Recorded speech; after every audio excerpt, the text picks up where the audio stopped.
어머님 있잖아. 진짜 효율 최고야. 생활비도 굳고 윤서 맡길 데도 있고. 그러니까 진짜 잘한 결정이야. 밥에 청소에 솔직히 요양보호사보다 훨씬 낫지. 순간 저는 얼어붙었습니다. 거실을 지나 안방으로 들어가려다 열린 방문 틈 사이로 들려온 아들과 며느리의 대화였습니다.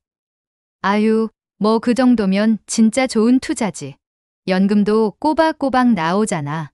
통장 관리도 우리가 하고. 응.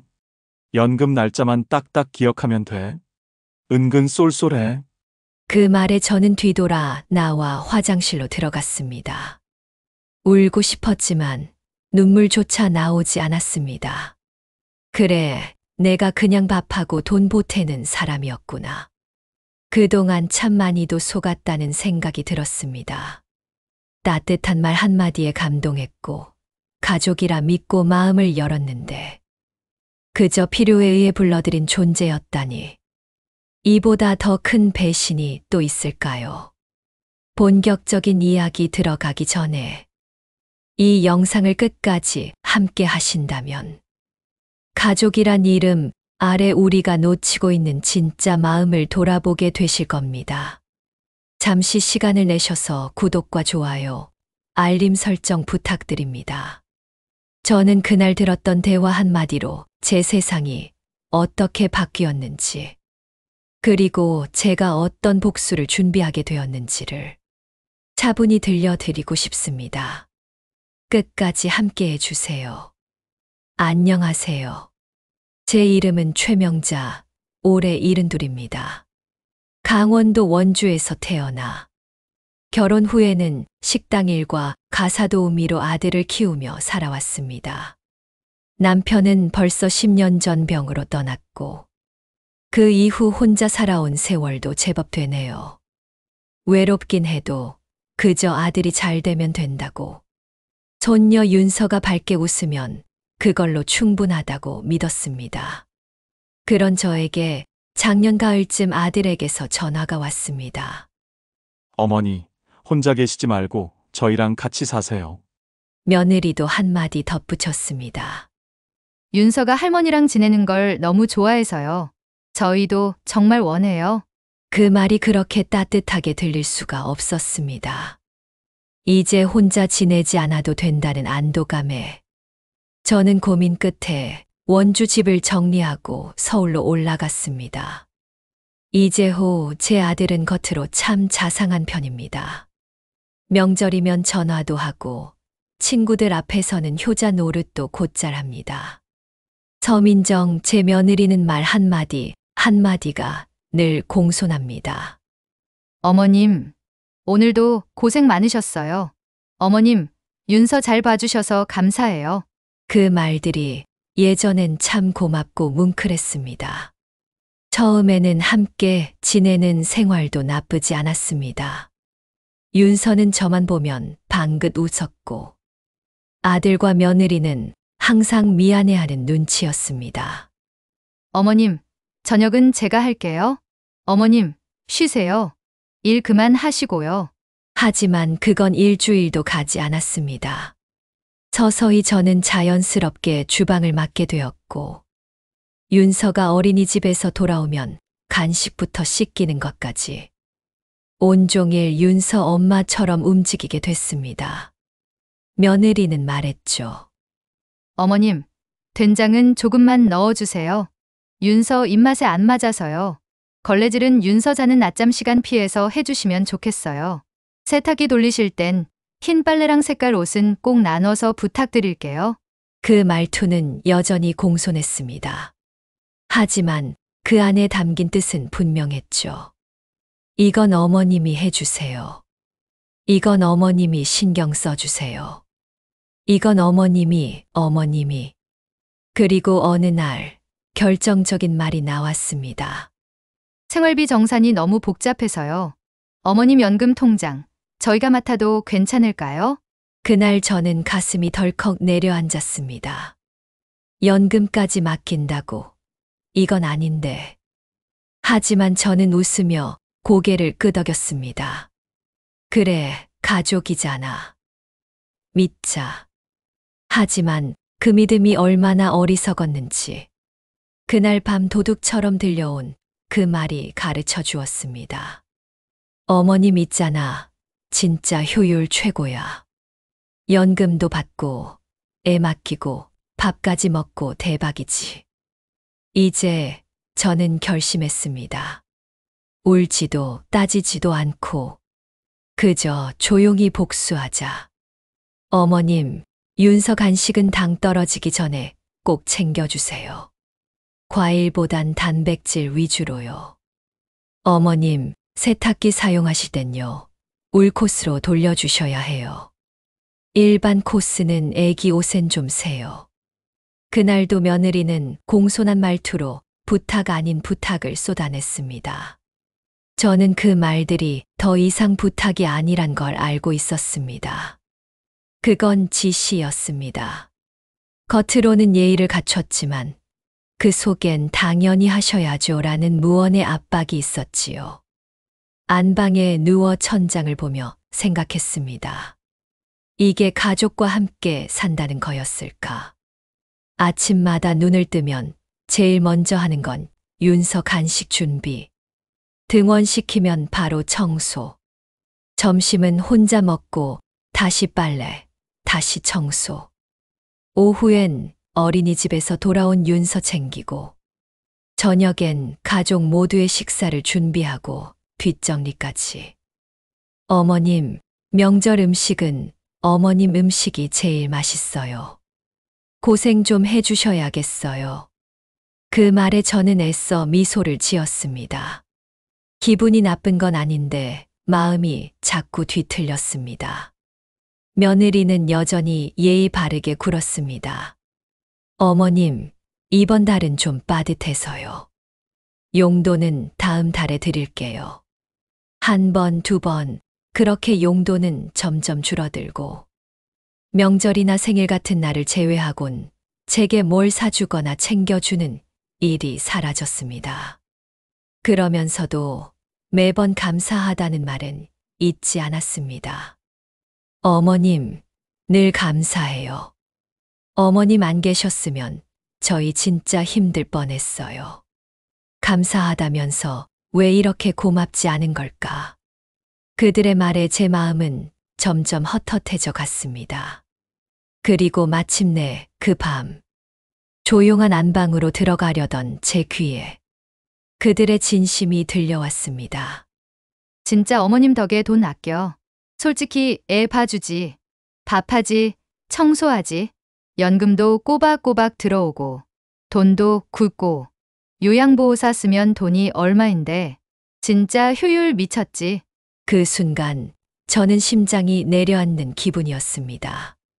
벽을 짚고 겨우 몸을 돌려 화장실로 들어갔습니다. 거울을 보며 웃었습니다. 그 웃음이 어찌나 서글픈지. 그래, 내가 그 정도로 보였던 거구나. 그날 밤 저는 처음으로 다시 원주 집을 떠올렸습니다. 낡았지만 익숙했던 내 공간. 적막하지만 편안했던 내 시간들. 지금 나는 가족이라는 이름으로 식모가 되었고, 연금을 맡긴다는 이름으로 돈줄이 되어 있었지요. 그리고 결심했습니다. 조용히 준비하자. 아무도 모르게 깔끔하게. 복수라기보단 내 삶을 되찾는 거야. 아무도 몰랐습니다. 저는 이미 달력에 빨간 펜으로 어떤 날짜를 표시해 두고 있었던 거요. 그날 이후 저는 입을 닫았습니다. 예전처럼 웃지도 않았고 묻지도 않았습니다. 대신 매일같이 다이어리에 메모를 시작했지요. 청소기 소리 큰 시간 오전 11시. 윤서 하원 오후 4시 30분. 아들 퇴근 저녁 6시 40분. 민정이 잠자는 시간 밤 1시 이후. 기록하면서 저는 관찰했습니다. 이 집에서 나는 어떤 존재인지, 내 하루가 어떻게 소비되고 있는지를요. 그러던 어느 날 며느리가 또 말을 꺼냈습니다. 어머님, 다음 달부터 저희가 헬스장 등록을 좀 하려고 하는데요. 어머님 계시니까 애 맡기고 다녀올 수 있을 것 같아서요. 괜찮으시죠? 전 고개만 끄덕였습니다. 이젠 대답조차 아깝다는 마음이 드는 순간이 있었으니까요. 그리고 그날 밤 잠들지 않고 기다렸습니다. 둘이 나누는 대화를 듣기 위해서였습니다. 민정아, 오늘 엄마 또 혼자서 다 했지? 너 계속 시켜도 아무 말 안 하네. 그니까 약간 착한 사람 병 걸린 것 같지 않아? 우리가 뭘 할까봐 그냥 가만히 있는 듯? 근데 진짜 우리 복 터졌어. 엄마 있으니까 윤서도 잘 크고 밥도 걱정 없고 연금까지. 효율 최고지. 지금처럼만 살면 나중에 집도 우리 거고 모실 이유 있지 않냐? 어차피 갈 데도 없으시잖아. 저는 그 순간 확실해졌습니다. 이 집에서 나는 식구가 아니었습니다. 계산서에 포함된 항목일 뿐이었죠. 밥, 청소, 아이 돌봄, 연금. 총합 계산 결과 함께 살아야 할 이유. 그 말 한마디 한마디가 제 뼛속까지 박혔습니다. 하지만 저는 또 웃었습니다. 이제는 가짜 미소를 짓는 법도 익숙해졌으니까요. 다음 날 마트에 간다는 핑계로 저는 동네 공인중개사 사무소를 찾았습니다. 그리고 조용히 말했지요. 이 집 제 명의예요. 전세를 줄까 해요. 2달 뒤쯤 세입자 받을 수 있겠죠. 사무소 직원은 신분증을 확인하고 고개를 끄덕였습니다. 예, 어르신. 집 상태도 좋고 여기 인기 지역이에요. 금방 나갈 거예요. 그 말을 들으니 제 안에서 무언가 뻥 하고 터졌습니다. 마치 잊고 있던 나를 다시 찾은 기분이었습니다. 그날 밤 달력을 꺼내 날짜를 하나 더 표시했습니다. 이젠 계약서에 도장만 찍으면 됩니다. 그리고 2달 뒤 나는 이 집을 나올 겁니다. 이 복수는 화내거나 폭로하지 않아도 됩니다. 그냥 내가 내 삶을 회수하는 것으로 충분하니까요. 전세 계약서를 쓴 날, 저는 제천으로 내려갔습니다. 도시보다 조금 한적한 동네, 마당이 있고 햇빛이 잘 드는 집. 30년을 쉼 없이 살아온 저에게도 이런 평화가 찾아올 수 있다는 게 믿기지 않을 만큼요. 부동산 직원이 말했죠. 어르신이 혼자 사시기엔 딱이에요. 옆집도 다 연세 지긋한 분들이고요. 전 마당 구석의 텃밭 자리를 보며 말없이 고개를 끄덕였습니다. 그리고 속으로 중얼였죠. 이제야 내 집을 찾았구나. 서울로 돌아오는 차 안 복잡한 감정은 말없이 창밖으로 흘러갔습니다. 하지만 한 가지는 분명했습니다.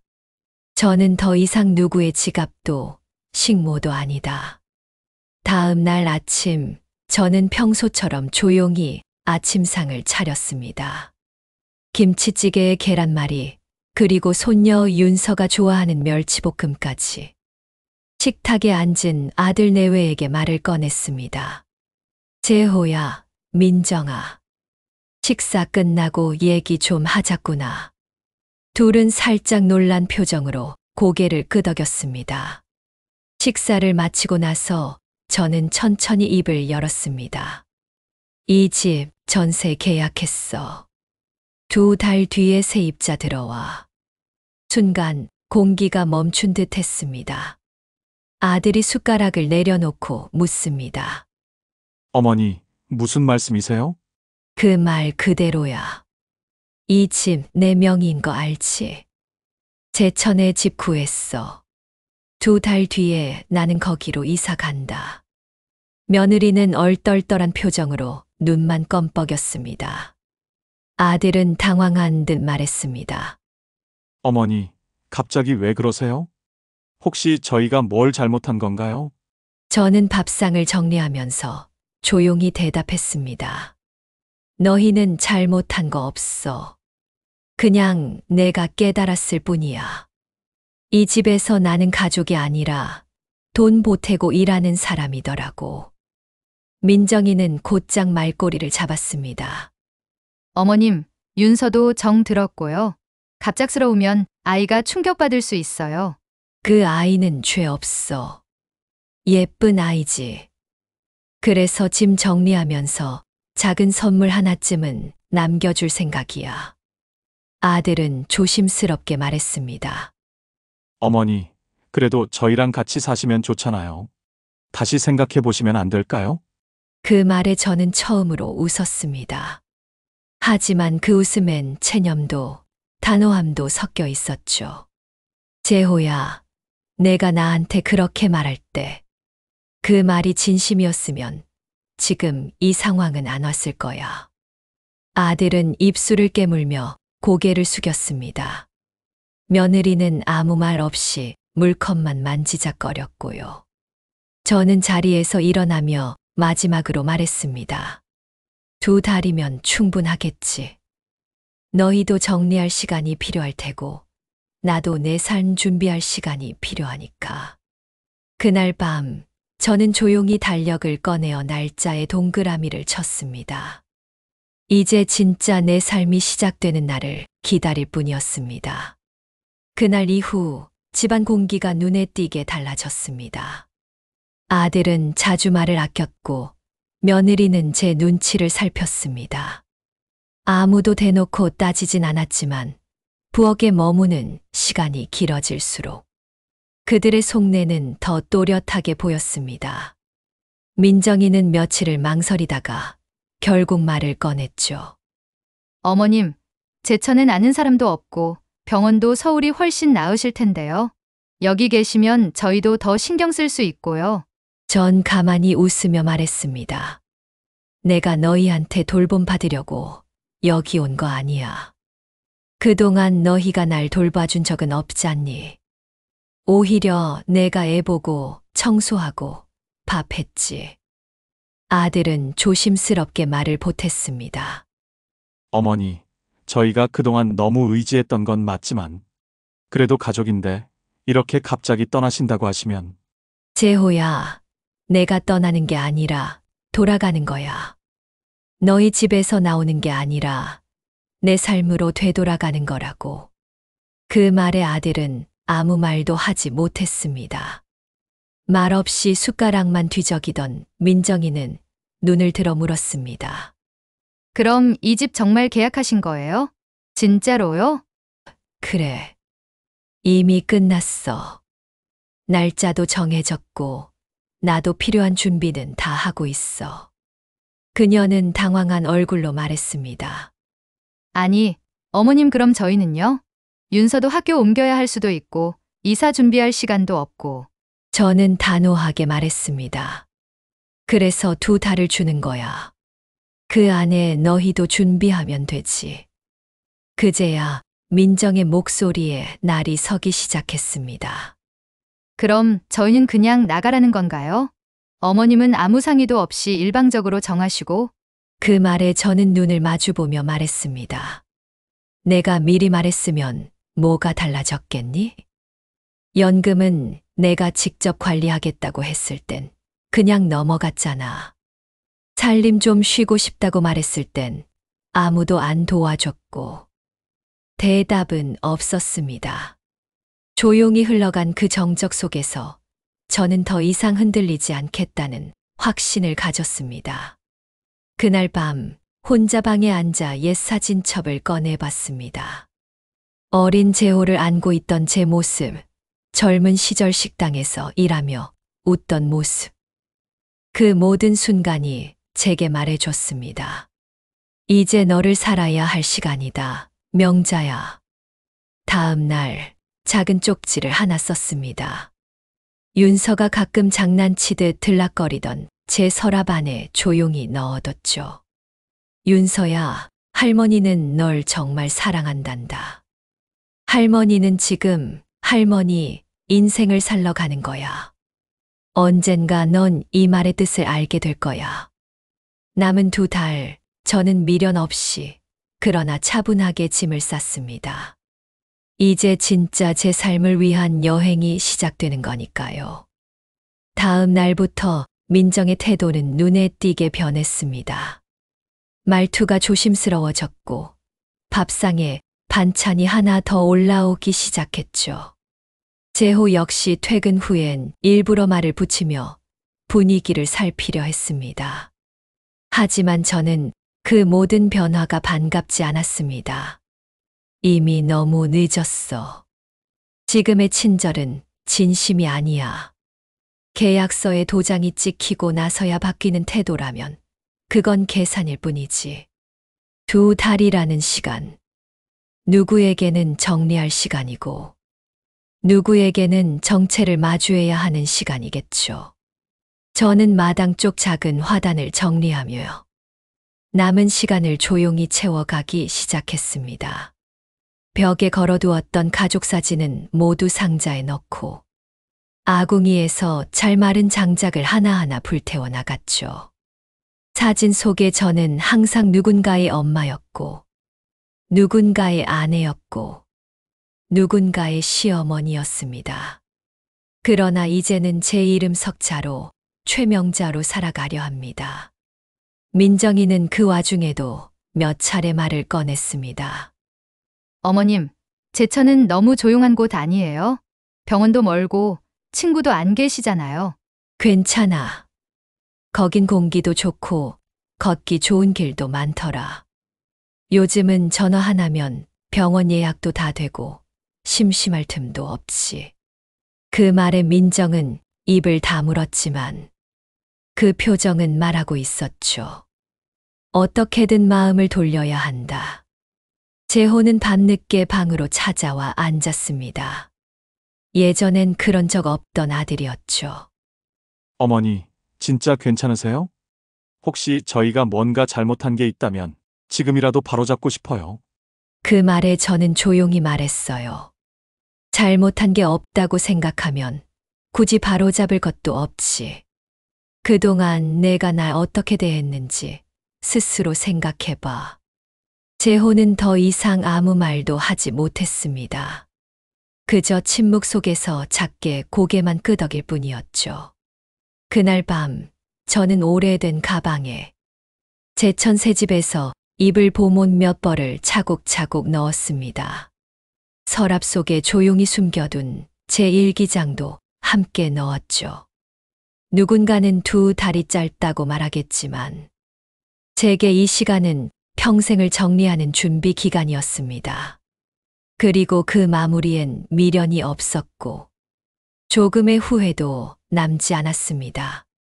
며칠이 지나고 민정은 마침내 꺼내선 안 되는 카드를 꺼내 들었습니다. 저녁 설거지를 끝내고 방으로 들어서려던 저를 붙잡으며 말했죠. 어머님 정말 제천으로 가시는 거예요? 저는 조용히 고개를 끄덕였습니다.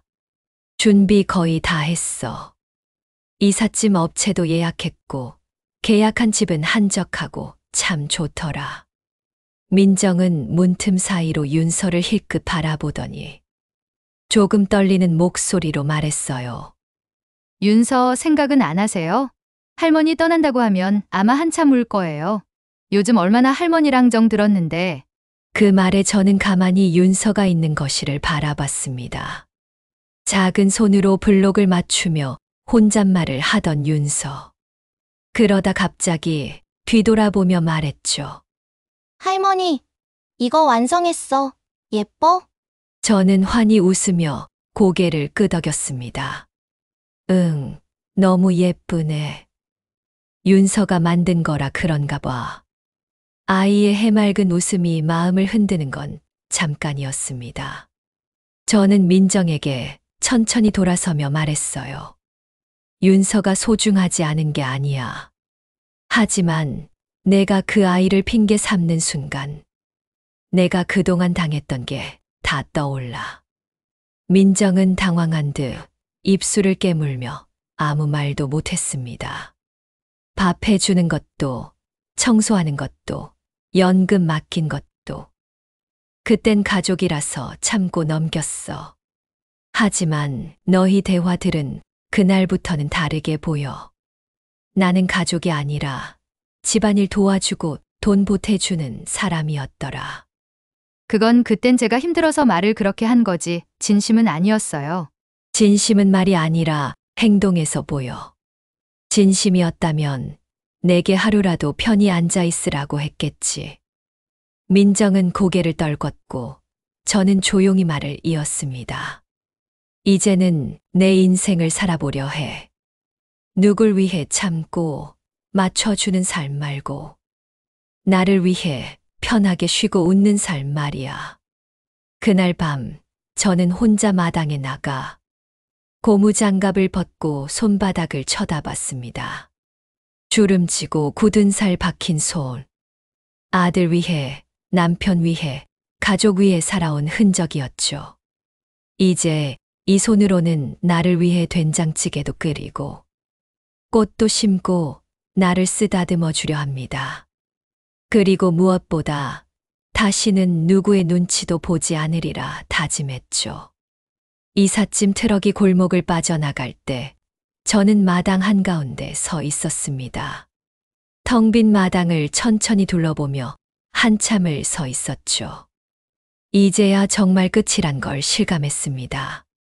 서울을 떠나 제천에 도착한 그날, 몇 번의 임시 숙소를 전전하다가 드디어 새 삶을 시작할 공간에 왔습니다. 작고 조용한 동네, 햇살이 예쁘게 들어오는 부엌과 텃밭으로 쓰기 좋은 작은 마당이 있는 집이었죠. 짐을 정리하고 부엌에 들어가 된장찌개를 끓이기 시작했습니다.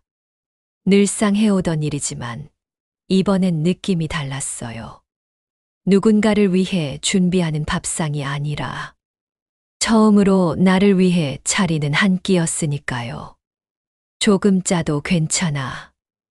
내 입엔 딱이니까. 혼잣말을 하며 끓는 냄비 앞에 서 있는 제 모습이 왠지 낯설면서도 따뜻했습니다. 방 한쪽엔 손녀 윤서에게 남긴 짧은 편지가 놓여 있었습니다.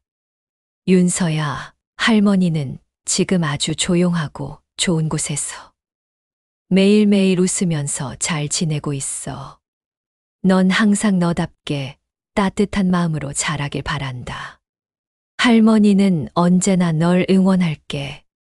윤서는 이해하지 못하겠지만 이곳이 제게 얼마나 소중한지, 얼마나 해방감이 있는지 언젠가 커서 짐작은 하게 되겠죠. 창문을 열고 바람을 들이마셨습니다. 바람 속엔 흙냄새와 함께 자유라는 이름의 공기가 섞여 있었습니다. 이게 바로 제가 꿈꿨던 삶이었어요. 누구 눈치도 보지 않고 누구의 일정에 맞춰 살 필요도 없는 날들. 그리고 이게 제 방식의 복수였습니다. 조용히 아무 말도 없이 저를 밥하고 돈 보태는 사람으로 여긴 사람들에게서 완전히 벗어나는 것. 혹시 이 이야기를 듣고 계신 분들 중에도 자기 자신을 잃어가며 살아가는 분이 있다면 꼭 전해드리고 싶습니다. 당신 인생의 주인공은 언제나 당신입니다. 늦었다고 생각 말고 이제라도 마음 먹으세요. 삶은 당신을 위해 다시 시작할 준비가 되어 있어요. 지금까지 제 이야기를 들어주셔서 정말 감사합니다. 앞으로도 이런 진심 어린 이야기로 다시 여러분을 찾아뵙고 싶습니다. 구독과 좋아요, 알림 설정 꼭 부탁드릴게요. 여러분의 관심이 제가 또 다른 이야기를 꺼낼 수 있는 용기와 힘이 됩니다. 당신의 평온한 삶을 진심으로 응원합니다. 고맙습니다.